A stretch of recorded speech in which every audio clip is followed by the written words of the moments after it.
আসিয়ার মৃত্যুর জন্য কাকে দায়ী করবেন? হয়তো এমন হাজারো আসিয়া আছে আমাদের চারপাশে, যেগুলো আমরা জানি না। আজকে আসিয়ার কথা উঠে আসছে, তাই আমরা জানি। অনেকেই আছে, দেখা যাচ্ছে মান সম্মানের ভয়ে কথাগুলো প্রকাশ করে না। তবে আপনি যদি দেখেন আপনার পাড়ায় মহল্লায় খোঁজ নিয়ে, অনেক বাড়িতে দেখবেন এরকম শিশু অ্যাবিউজ হচ্ছে। আসলে এগুলোর বিরুদ্ধে সবারই একটু রুখে দাঁড়ানো দরকার, এবং এই শাস্তিটা সবার সম্মুখে হওয়া দরকার।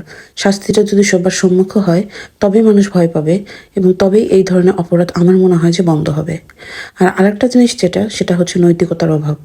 আমাদের ধর্মীয় জায়গা থেকে আমাদের জ্ঞানের এতটাই অভাব, এই জন্য আমরা এই ধরনের পাপ করতে পারি।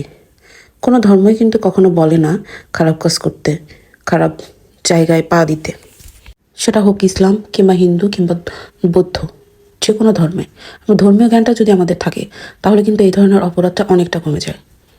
আর আমরা যারা মেয়ের মা, বিশেষ করে মেয়ের বাবা মা, তাদেরকে একটু সচেতন হতে হবে।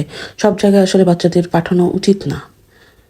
আসিয়ার বোন, আমার যেটা ব্যক্তিগতভাবে মনে হয়, আসিয়ার বোন তো জানতো যে তার শ্বশুরবাড়ি লোকজন এমন, তার শ্বশুর এমন। তার উচিত হয়নি তার বোনকে এখানে আনার, কারণ তার শ্বশুর তো তার সাথেও একটা মিসবিহেভ করছে। সে তো জানে যে তারা কেমন। হয়তো বুঝে উঠতে পারে নাই, হয়তো এটাই আসিয়ার নিয়তি ছিল, এই জন্য আনছে। তবে আমার মনে হয় গার্জিয়ানদেরও একটু সচেতন হওয়া দরকার এই ব্যাপারগুলো নিয়ে।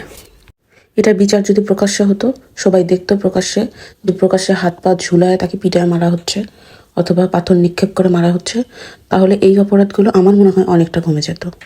মানুষ কতটা পশু হইলে একটা মৃত মানুষকেও মানুষ ছাড়ে না। কিছুদিন আগে একটা ভারতের নিউজে দেখছিলাম যে একটা মেয়ে মারা গেছে, মৃত লাশের সাথেও তারা এই ধরনের কাজ করছে। কি বলা হয়, মেয়েরা অশ্লীলভাবে চলাফেরা করলে মেয়েরা ধর্ষিত হয়। তাহলে আসিয়া কোথায় অশ্লীলভাবে চলাফেরা করছিল বলতে পারেন? তারপরে বলা হয় মেয়েরা পর্দাশীলভাবে না থাকলে ধর্ষণ করা হয়। মেয়েরা তো ঘরেই নিরাপদ না, কোথায় পর্দাশীলভাবে থাকবে? মেয়েরা আসলে কোথাও নিরাপদ না। বাসে ঘাটে বলেন, যেখানে বলেন, বাসে বলেন, রাস্তায় বলেন, মার্কেটে বলেন, কোথাও মেয়েরা নিরাপদ না। তাহলে মেয়েরা করবেটা কি বলেন? মৃত্যুই কি তাহলে একমাত্র সমাধান? 2 দিন আগে ফেসবুকের একটা ভিডিও দেখলাম, একটা রিক্সাওয়ালা তার মেয়ের বয়স বললে ভুল হবে, তার নাতনির বয়সের একটা মেয়ের সাথে খারাপ আচরণ করতেছে। তাকে রিক্সার উপরে উঠায় নিয়ে বাজেভাবে টাচ করতেছে। একজন আবার সেটা ভিডিও করে ছাড়ছে, কিন্তু তাকে প্রতিবাদ করতে পারে নাই। মানে আসলে মেয়েরা যাবেটা কোথায় বলেন তো?